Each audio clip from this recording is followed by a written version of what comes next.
pour la Saint-Valentin pendant que Harley s'émancipe. Je vois que le Joker s'est inscrit sur un site de rencontre et apparemment ça a matché avec Oscar.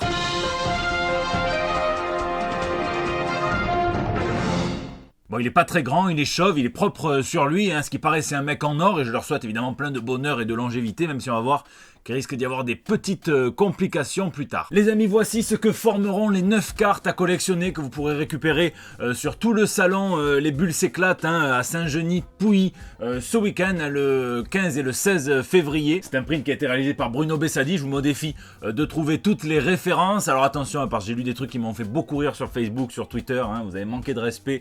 Beaucoup qui m'ont parlé d'un verre d'eau pour le vase que j'ai entre les jambes, entre guillemets. Et je sélectionnerai quelques gagnants à qui j'enverrai directement le print dans les commentaires pour ceux qui peuvent évidemment pas se déplacer. Pour les autres, venez, ça va être bien. Ça commence le jeudi soir. J'y serai avec une soirée, une soirée ciné. Le premier film est gratuit. C'est un documentaire sur la création de Valérian. Et le deuxième film coûte 3 €. C'est Valérian. Mais trêve de blabla. Ici, votre fidèle commis des comics. Vous êtes dans l'émission qui fait le tour de l'actu de l'industrie du comic book et de ses dérivés. C'est le 231e JT Comics. Et sans plus attendre, on passe aux news de la semaine. RIS P-City. Le mini-drama du jour est celui qui m'a valu d'être bloqué par le co-créateur de Deadpool en personne, Rob Liefeld sur Twitter. C'est Marvel qui se trompe et qui crédite la création de Captain America à Stan Lee et Jack Kirby au lieu de Joe Simon, bien évidemment. Et à l'époque où ils ont co-créé Captain America, Stan Lee servait encore des cafés à tout le monde chez Timely Comics. Évidemment, ce n'est rien de plus que l'erreur maladroite du maquettiste, de l'éditeur Jordan White qui n'a peut-être pas bien relu et du relecteur s'il y en a un, mais en tout cas, ça a fait réagir et c'est d'autant plus malvenu que certains artistes, beaucoup se sont plaints que Stan Lee avait tendance à tirer un petit peu trop la couverture vers lui, la lumière. Et en même temps, c'était plutôt bien parce que grâce à Stan Lee, on a vendu des tonnes de comics et il a tellement révolutionné le comic book que tous les artistes en ont un petit peu profité aussi. Mais pour certains créateurs, c'est le caméo de trop, un petit peu comme Rob Liefeld qui dans un tweet est outré, il tag Iger, donc le PDG de Disney et Marvel, pour leur demander de respecter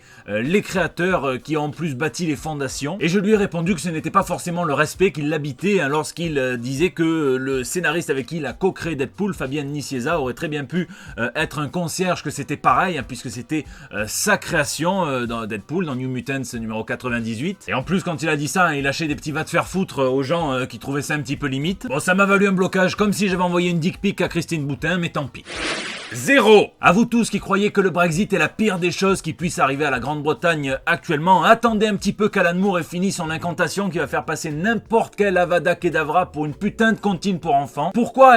Zéro spoil promis, il faut quand même qu'on parle de cette couverture pour le Free Comic Book, donc du FCBD de DC, celui qui est le Gold, vous savez que maintenant il y a plusieurs formules pour les Big Two au FCBD. On peut y voir un flash Wally West avec le symbole du Docteur Manhattan sur le front. Et c'est sûrement pour ça que ça s'appelle Génération Zéro, zéro honte de venir encore piller dans le répertoire d'Alan Moore alors qu'il a explicitement dit qu'il ne voulait plus pas. J'ai déjà expliqué en long, en large et en travers dans des JT précédents pourquoi c'était complètement bof d'un point de vue moral, même si juridiquement DC a tous les droits. Mais bon, comme vous allez voir, chez DC, soit on est en manque d'inspi, soit on en a trop.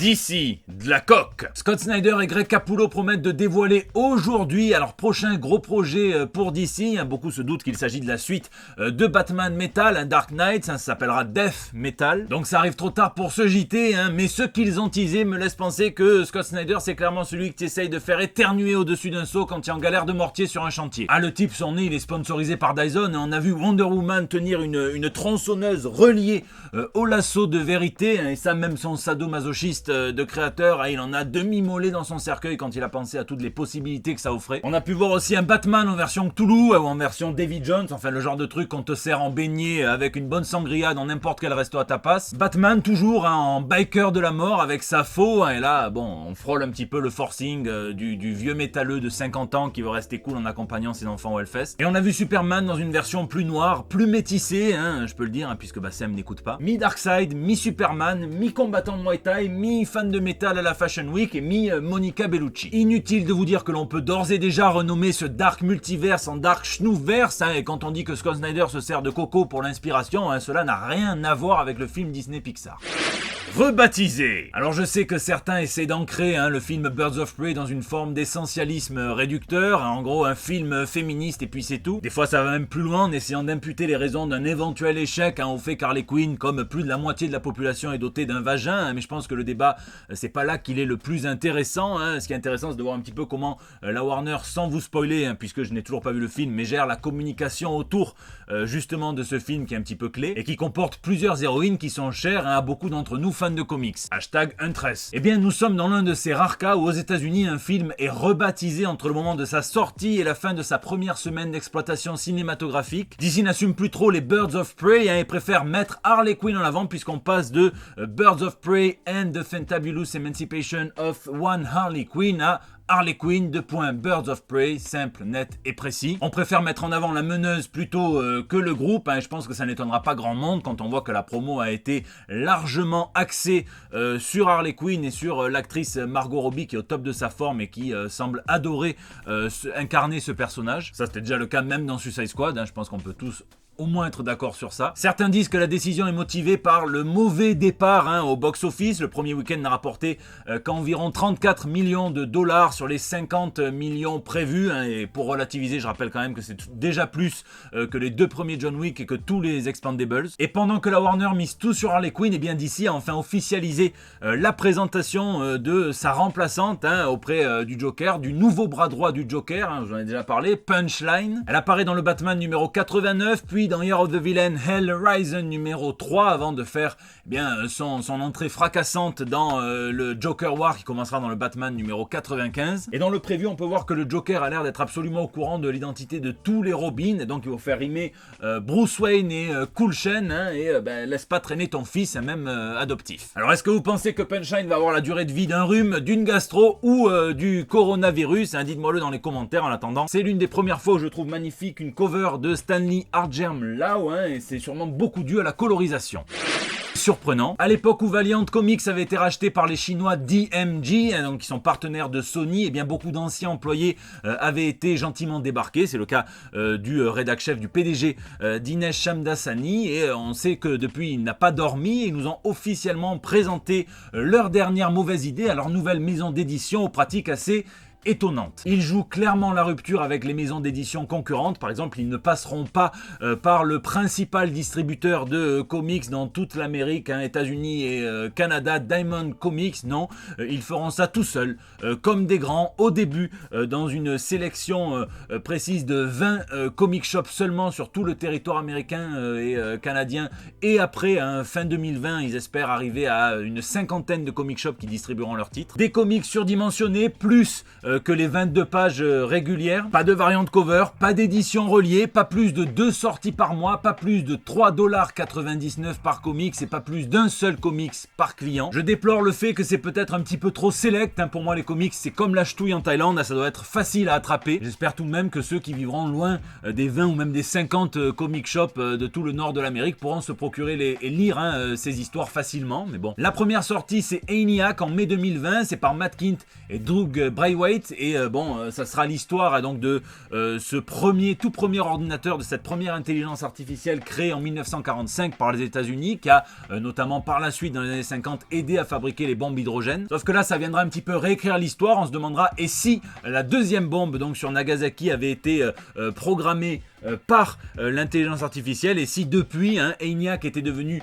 si puissant en 80 ans que ça nécessite l'intervention de 2 agents secrets pour tenter de le détruire. Ça a l'air très bon. On enchaînera ensuite sur Mégalith par l'excellent Lewis Larosa et j'espère qu'une fois le petit coup de buzz passé, on arrivera peut-être à un système de distribution qui soit avantageux pour Bad ID mais qui soit quand même peut-être plus largement accessible. Moi je vais essayer d'en avoir un en attendant. Dites-moi ce que vous en pensez dans les commentaires.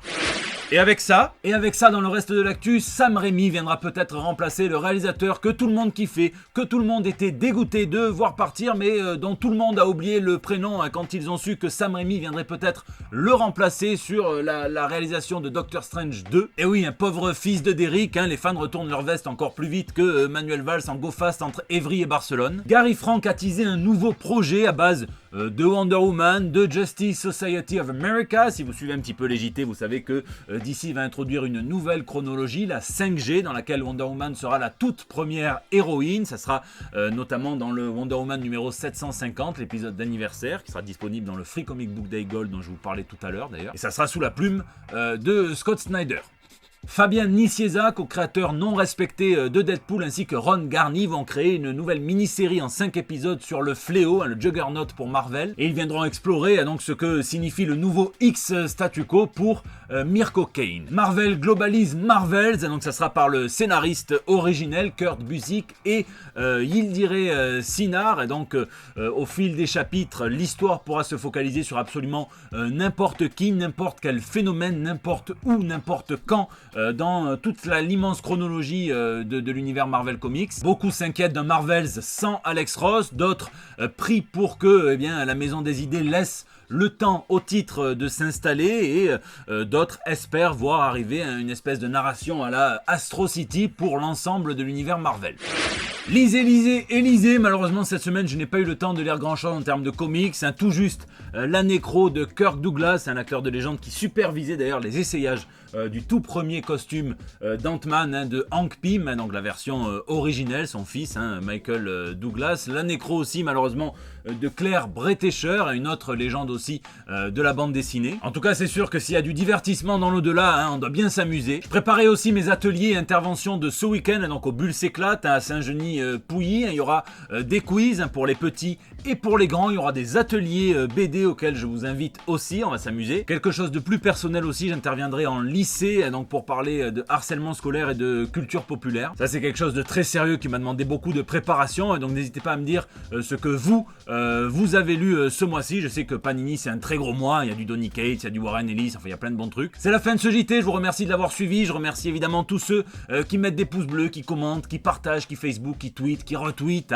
qui Instagram. N'hésitez pas d'ailleurs à réagir dans les commentaires sur YouTube où je réponds à chacun d'entre vous, ou bien sur les réseaux sociaux, sur Facebook, sur Twitter ou sur Instagram, et même sur Discord. C'est là aussi que vous pouvez me laisser d'ailleurs vos petits messages pour le bando, El Bando del Pueblo. Je vous fais des bisous, rendez-vous ce week-end avec Bruno Bessadi à Saint-Genis-Pouilly pour ceux qui y sont, et sinon la semaine prochaine pour des nouvelles toutes fraîches. Ah tiens, on apprend que Leonardo, pas la tortue, l'autre, serait un petit peu dégoûté de voir la facilité avec laquelle Oscar s'est offert au Joker, et aussi sa clémence à l'égard d'Eminem qui est quand même en retard de plus de 18 ans à leur date. Bah sois pas deg.